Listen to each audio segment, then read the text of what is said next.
మహాగణాధిపతయ నమః. సదాశివసమారంభాం శంకరాచార్యమధ్యమాం అస్మదాచార్యపర్యంతం వందే గురుపరంపరాం. శ్రీమాత్రే నమః. ప్రేక్షకులందరికీ స్వాగతం.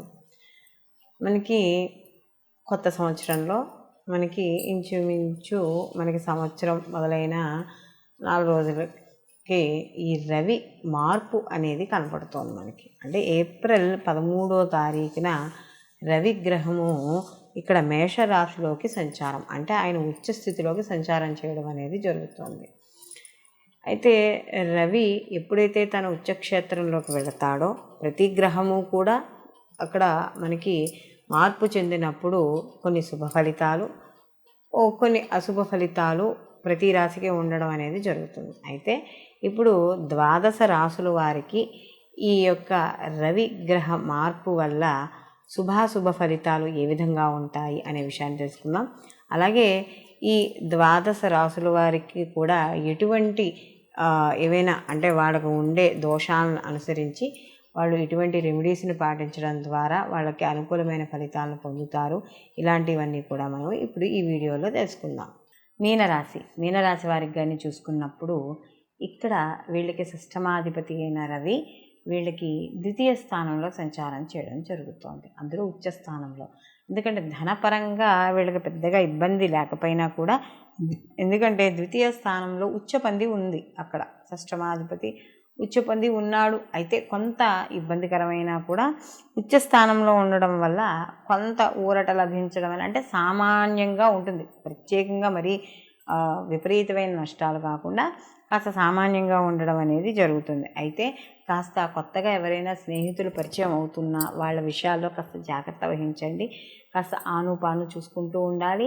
అలాగే ఏవైనా మనం అంటే ఇప్పుడు ఉన్నదంతా కూడా డిజిటల్ మీడియాలని, లేకపోతే ఇన్స్టా ప్లాట్ఫామ్స్ అని, ఫేస్బుక్ ప్లాట్ఫామ్స్ అని ఇలా ఉంటున్నాయి. కాబట్టి ఏమైనా వీటి పరంగా ఏవైనా కొత్త పరిచయాలు, మెసేజెస్ ఇలాంటివి ఏమైనా వస్తే అలాంటి విషయాల్లో కాస్త జాగ్రత్త వహించండి. అలాగే వ్యాపారం చేసుకునే వాళ్ళకి, వ్యవసాయ రంగంలో ఉన్న వాళ్ళకి కాస్త చిన్న ఉడుదుడుకులు అనేవి ఏర్పడతాయి. విద్యార్థులైతే మాత్రం కాస్త శ్రద్ధగా చదువుకోవాలి.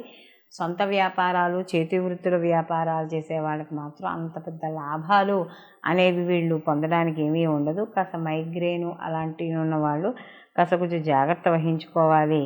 అలాగే ద్వితీయ స్థానంలో కాబట్టి కొద్దిగా వాక్ స్థానంలో ఉన్నాడు కాబట్టి పెద్దవాళ్ళతో కానీ, సమాజపరంగా ఎవరైనా కొంచెం ఉన్నత స్థితిలో ఉన్న వాళ్ళు ఎవరైనా ఉంటే వాళ్ళతో మాట్లాడేటప్పుడు వ్యవహారపూర్వకంగా జాగ్రత్తగా వహించడం అనేది చాలా మంచిది. అలాగే వీళ్ళకి కానీ చూసుకున్నప్పుడు మీనరాశి వాళ్ళకి ఈ యొక్క ద్వితీయ స్థానంలో రాహు, ఈ యొక్క ద్వితీయ స్థానంలో గురువు ప్లస్ రవి కూడా కలిసి ఉన్నారు కాబట్టి ఏమైనా ఆర్థికపరమైన వాటిలో చిన్న ఒడిదుడుకులు ఉన్నా కూడా గురు యొక్క బలం వల్ల వీళ్ళకి అనుకూలమైన ఫలితాలు పొందడానికి ఎక్కువగా ఉంటుంది.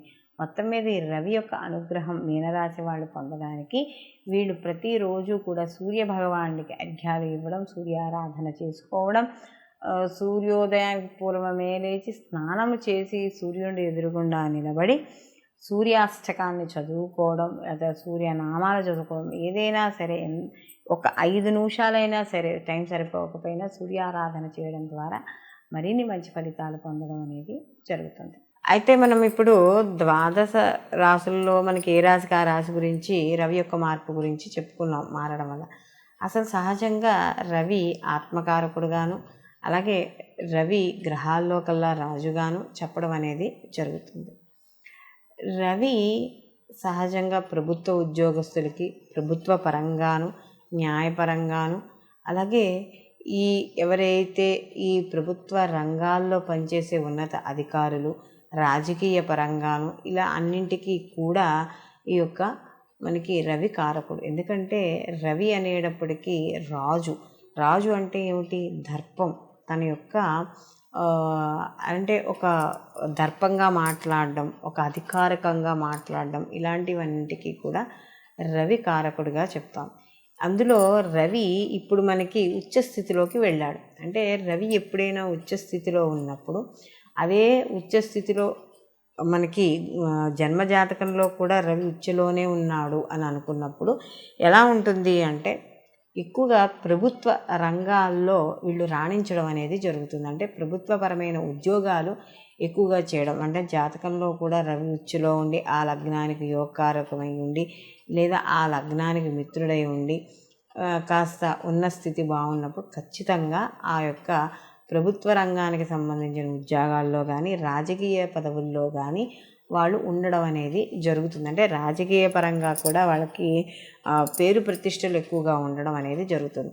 అదే ఈ యొక్క జాతకంలో కానీ ఈ యొక్క రవి ఉచ్చస్థితిలో ఉంటే మగపిల్లవాడికి కానీ పుట్టిన సమయానికి ఉచ్చస్థితిలో కానీ ఉంటే ఆ తండ్రికి బాగా కలిసి వస్తుంది అని చెప్తారు. అందుకనే చూడండి, ఎవరైనా కొంతమంది మగపిల్లలు పుట్టంగానే తండ్రికి ప్రమోషన్లు కానీ లేకపోతే ఏదైనా ఉద్యోగం మారడం కానీ అంటే జీతం పెరగడం కానీ ఇలాంటివి ఎక్కువగా కనబడుతూ ఉంటాయి. లేదా ఏదైనా తరతరాల నుండి వచ్చే ఆస్తుపాస్తులు కలిసి రావడం కానీ ఇలాంటివి మనకి చూస్తూ ఉంటాం. కొన్ని జాతకాలలో మా అబ్బాయి పుట్టంగానే మాకు కలిసి వచ్చిందండి అని చెప్తూ ఉంటారు.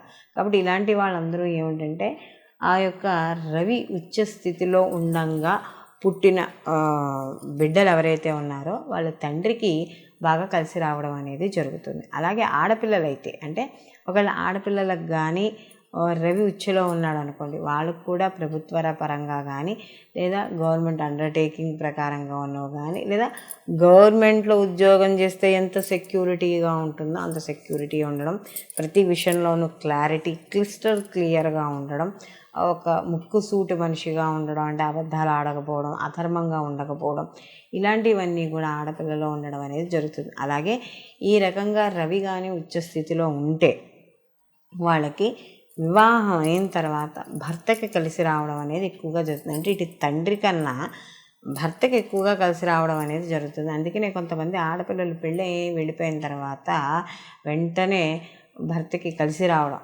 అంటే ఉద్యోగాల్లో మార్పులు, మంచి కలిసి రావడం, వ్యాపారంలో కూడా కాస్త కలిసి రావడం. చూడండి, ఆ ఇంటి లక్ష్మి అండి ఆవిడ, ఆ అమ్మాయి వచ్చిన తర్వాత కలిసి వచ్చింది అని చెప్తారు. కాబట్టి ఇవన్నీ కూడా మనకి రవి జన్మజాతకంలో ఉచ్చులో ఉన్నప్పుడు కలిగే పరిణామాలుగా మనం చెప్పుకోవచ్చు.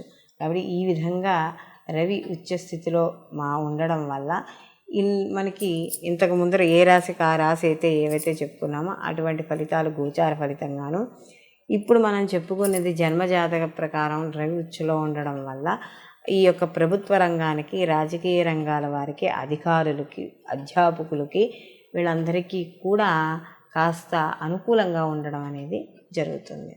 సర్వే జన సుఖినో భవంతు, లోకా సంస్థ సుఖినో భవంతు.